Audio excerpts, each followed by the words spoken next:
しいほど光り出した白い闇切り裂く翼になれ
Kailangan na mapakawalan ng kapangyarihan ng pendant. Kung talagang gusto mo pang manatili dito sa mundo. Alam mo naman yun, di ba?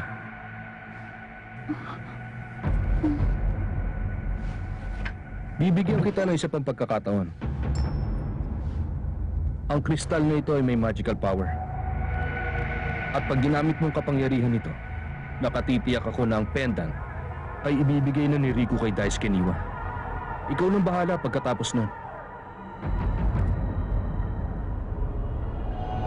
Unti-unti nang nauubos ang oras mo. Huwag mo nang sayangin pa to.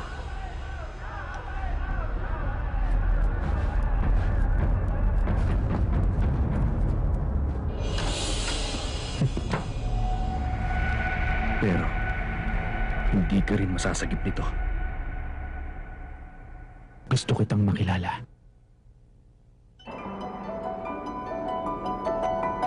Mabubuhay tayong magkapiling hanggang sa ating pagtanda. Mali! Ang pangit ng ginagawa nyo!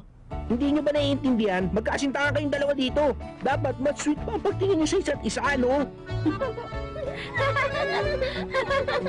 Hindi man lang nila inisip na nakakaya to. Pati si Rico tumatawa. Huh? Ano? Umamin ka, nagbasa ka ba talaga ng script? Teka muna! Ngayong umaga ko lang nakuha ang script, no? Kung hindi mo pa nalalaman, lahat ng ngayon yung manunulat matagal bago makatapos ng script. Ah, ganun ba? Oo, ganun na nga. At siguro naman kahit papaano sa edad mong yan, alam mo na ang kwento ng Ice and Snow, no? Oo. Ay, ano ba to? Ito ang kwento ng masiding pag-ibigan na magkasintahan kahit magkaibang kalagayan sa buhay ay hindi sumuko. Yun ang kwento ng Ice and Snow. Si Elliot ay anak ng isang Don na nagmamayari ng napakalaking lupain. At si Friedert naman ay isang ordinaryong babae lamang. Isang araw nagkakilala sila at agad na nagkaibigan. Napakalaki na pagkakaiba ng kalagayan nila sa buhay. Kung kaya walang makatanggap ng pag-iibigan nila. Ngunit sa kabila ng lahat ng ito, lalo lamang lumalim at tumibay ang pag-ibig nila sa isa't isa. Maligaya sila. Subalit, hindi nila akalain na ang makapaghihiwalay pala sa kanila ay hindi tao, kundi digmaan. Isang digmaan? Labis ang paniniwala niya nang sabihin ni Elliot na makakabalik siya ng buhay. Kaya ibinigay ni Friedert ang sarili niyang espada upang maprotektahan ni Elliot ang sarili niya. Matapos nun, araw at gabi siyang nananalangin para sa kaligtasan ng pinakamamahal niyang si Elliot. Subalit, walang nagawa ang pananalangin niya. Tinamaan ng pana sa likod si Elliot at agad siyang namatay.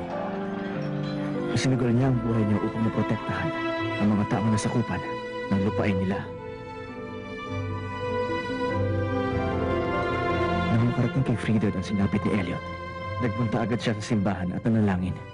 Hiniling niyang kunin ang buhay niya kapalit na kay Elliot.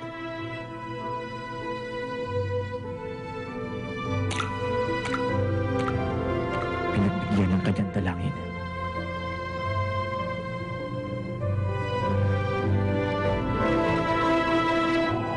Ang sariling buhay na kusang isinuko ni Friedert, binigay kay Elliot upang siya'y mabuhay. Sa halip na mapaligiran ng dugo, talulot ng mga pulang rosas, na paboritong bulaklak ni Friedert ang nakapaligid sa kanya nang bumalik ang kanyang malay.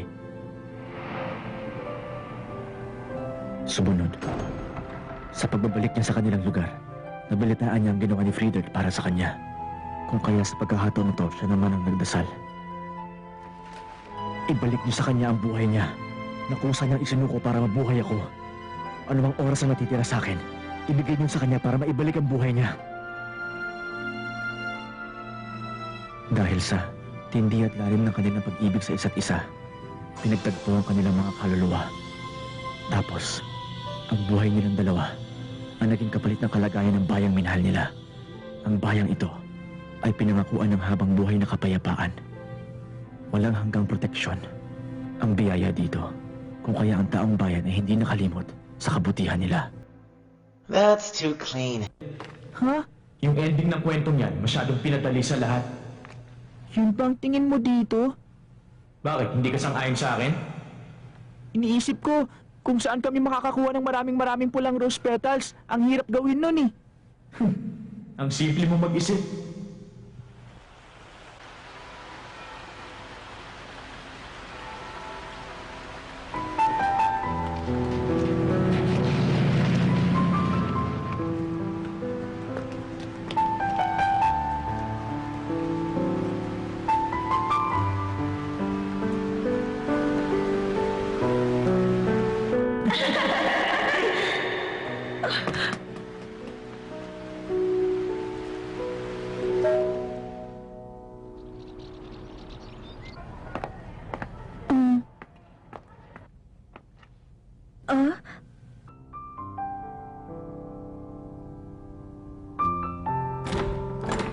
Pinapatawag ka ng henyo ng klase natin.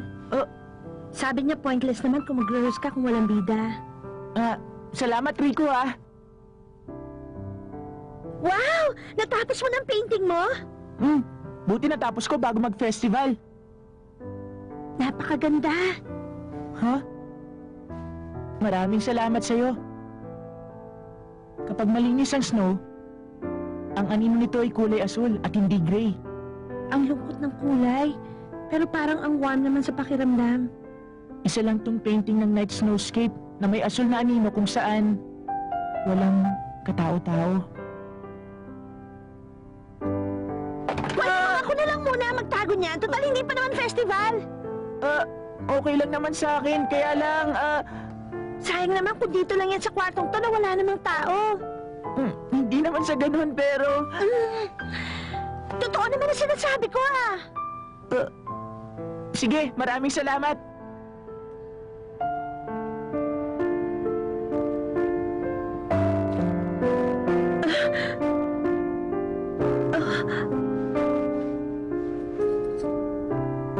Tingnan ko na kaya ibigay yung pendant sa kanya.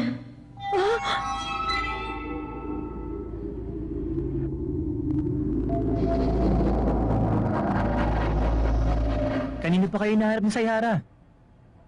Ano bang ginagawa niyong dalawa dyan? Parang masyado na kasi kayong matagal eh. Kaya naisip ko na ang pinatawag, kailangan na rin tawagin. Ipabalik na kaya kami sa rehearsals bago ka dumating. Ayan, nandito na sila! Daisuke, pwede ba namin itry na lagyan ka ng makeup? Teka, try muna natin sa kanyang costume. Pero... Basta sumama ka na lang sa amin. Dito tayo. Wag, teka lang! Tama na! Huwag niyo gawin sa akin yan! O, ayan, tapos na!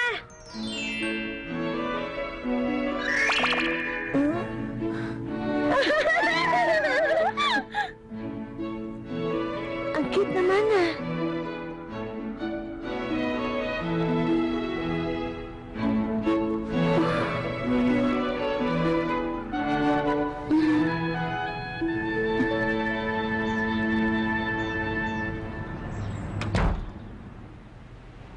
Andito na ako.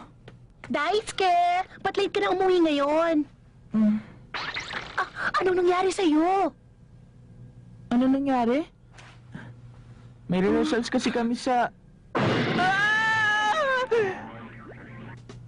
Nakalimutan ko palang tanggalin ang makeup ko bago ako umuwi. Paano naman kasi lagi ka nagmamadali? Naka-makeup ako. Walas ko lang dito. At para makauwi, kailangan sumakay ka sa cable car. Ang cute naman niya.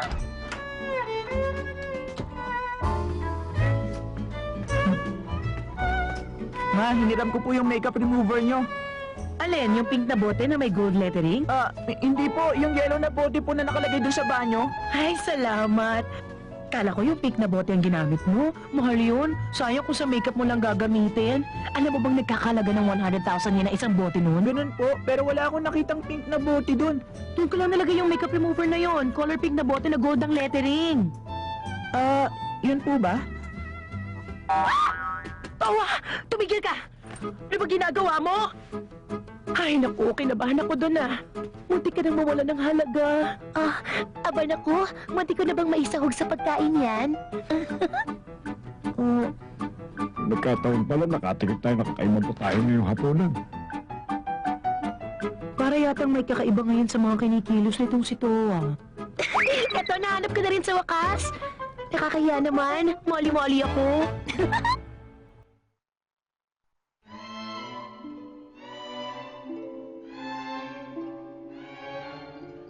I will forever be waiting for your safe return from the war, my beloved. Yeah! Yeah! Huh? Yeah! Yeah! Yeah! Now, Wit, if you want... Maganap na Elliot, kaya kailangan tumahimik ka at makinig sa mga sasabihin ko. Yeah! Sabi ko nga eh. Yeah! Yeah! Yeah! Yeah! Yeah! Yeah! Wait, ano ba nangyayari sa'yo? Anong ginagawa mo? Bakit parehong iba ang kinikilos ni Wit at Towa ngayon?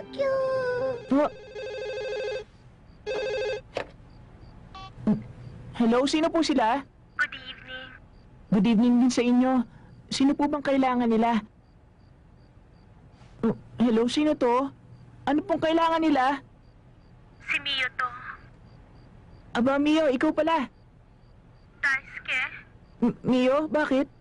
Daisuke? Anong problema? Wala naman. Okay ka lang? May nangyari ba? Oh, nothing happened. I'm okay. I was just bored, so I decided to give you a call. Don't worry, I'm super duper okay. See you!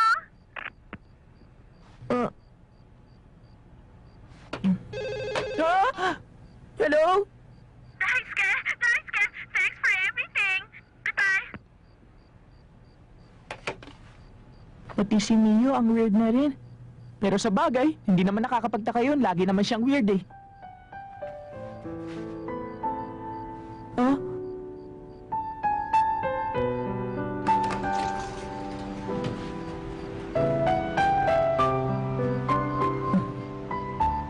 Wow!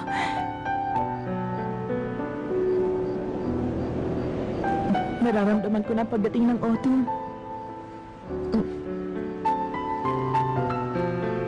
Si Rico, ano kayang ginagawa niya ngayon?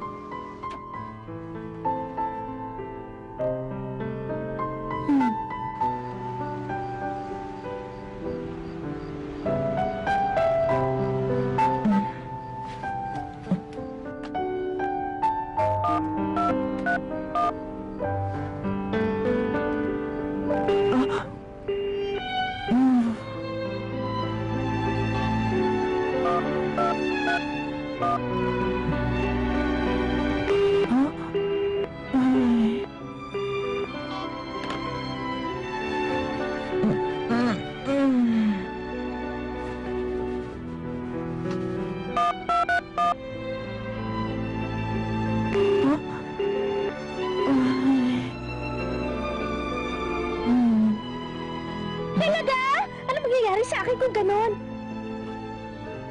Naku, parang hindi yata masaya yon. Kung psychic na naman ang kausap niya, siguradong mamaya pa niya ibababa ang phone.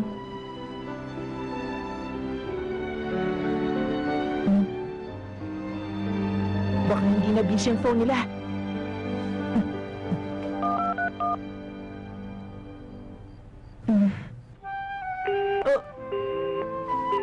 Ay. Bibilang ako hanggang 10 tapos tatawag ako uli. Tapos pag busy pa rin ang phone nila, matutulog na lang ako. 1, 2, 3, 4. Tama, dito nga ito bagay na ilagay. 8, 9, 10. Pwede na. Oh? Ay. Hindi, baka mali lang ang bilang ko. 1, 2, 3, 4, 5, 6, 7, 8, 9, 10. Huh? Ay.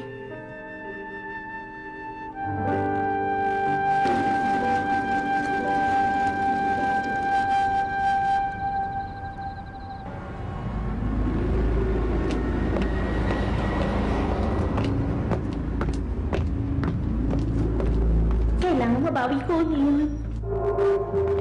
Kailangan.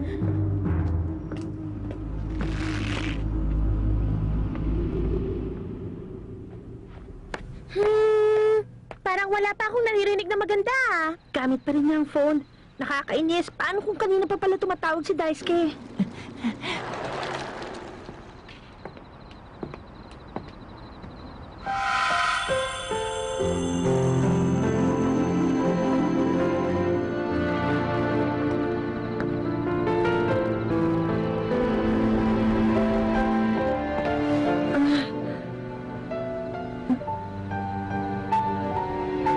Wow! Ang ganda naman! Sana, nakikita rin to ni Daisuke. Oh!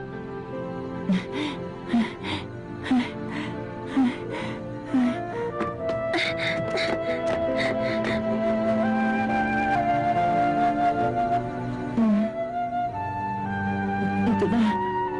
Okay.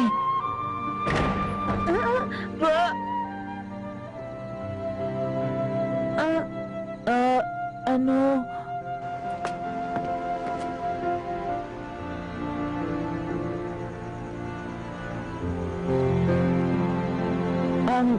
Ang daming bituin sa langit ngayon, no? Napansin mo ba?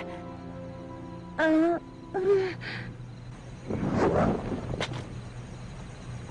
laki pala ng bahay nyo at ang ganda pa. Salamat, kaya lang wala naman dito ang parents namin. Masyado tong malaki para sa aming tatlo ni Risa at ni Chubuchi. Siya ba yung driver na kasama nyo ng isang araw? Oo, tama. Tumatawag ako kanina pero... Tumatawag ka ba? Si Risa kasi ang tagal gumamit ng phone eh.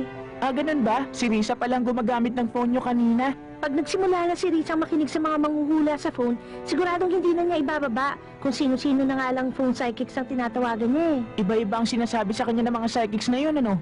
Sabi niya, pinaniniwalaan lang niya ang gusto niyang paniwalaan. Hindi na nakakapagtaka yun.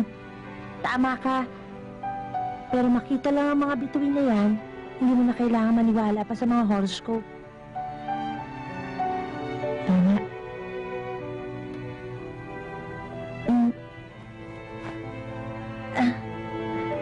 Daisuke, ito oh. Huh? Itong mga pendant na to ang makakapagsabi at sisimbolo sa habang buhay nating pagkakaibigan. Totoo?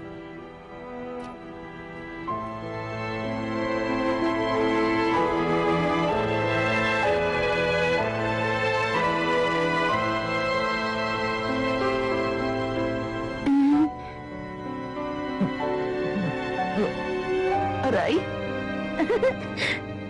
Paano ba ito gawin? First time ko to eh. Ang weird naman yata kung sanay ka na.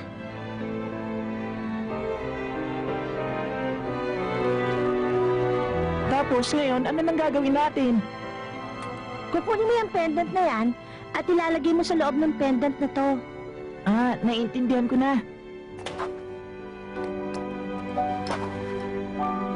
Pasensya na, parang nahihiya ako sa gagawin natin eh. Ako nga rin eh.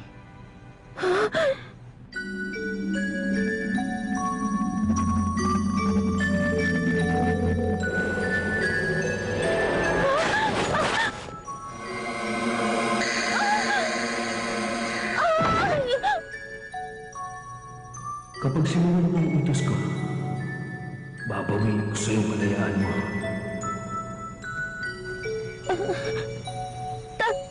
Daisuke!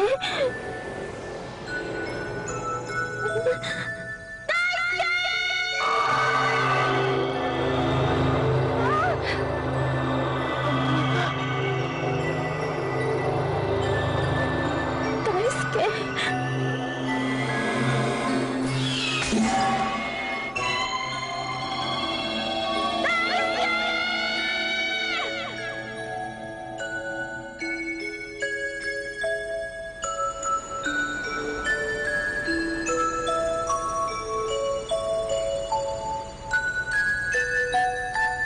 Ano bang nangyayari sa atin?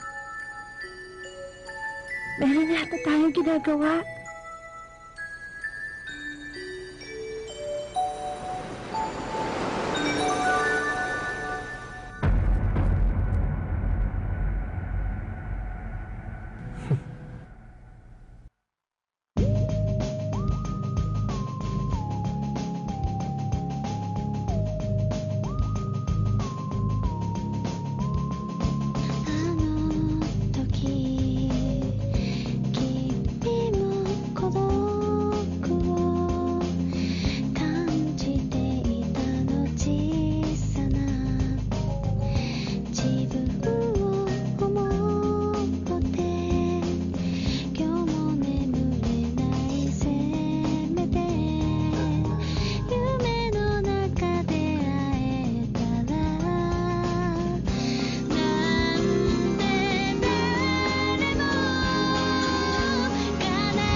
A new gear of fate has begun to turn.